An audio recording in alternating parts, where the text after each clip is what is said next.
אני מצטערת, סליחה, בבקשה, סלח לי, אני לא ציפיתי לראות פה אותך, דווקא במקום הזה, בפתח ביתנו. סוף סוף. סוף סוף? לא אמרתי לך, אהרון, לא אמרתי. ידעתי שהוא יחזור עלינו כשיהיה מוכן. מרים, מה את עושה? ידעתי שתדאג לשלומנו. מרים. שלומכם? מדוע שזה יהיה אכפת לי? מפני שאתה אחד מאיתנו. מה?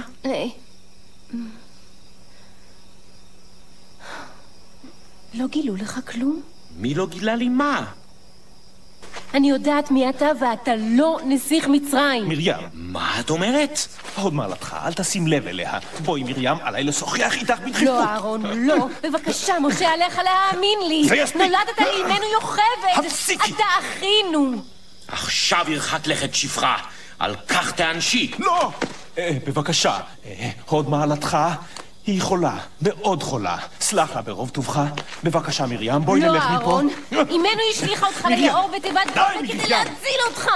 להציל ממה? איפה? שאל את מי שאתה קורא לו אבא. סתערי על כל זה.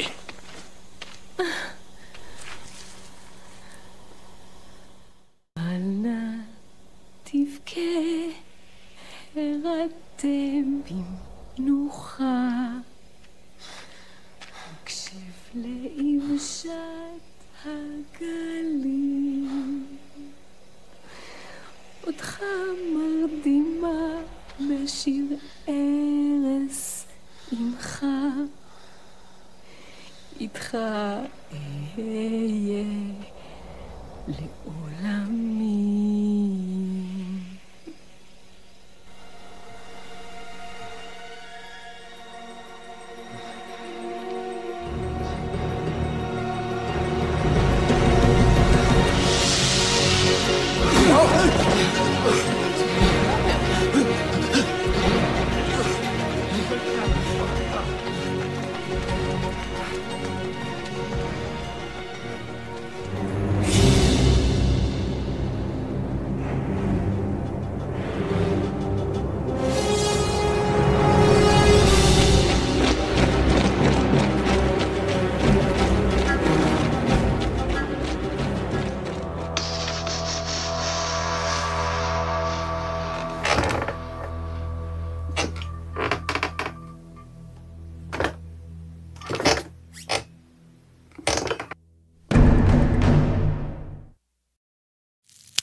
free speak at night. I give all my gold to translucent minds. I give all my gold to translucent minds.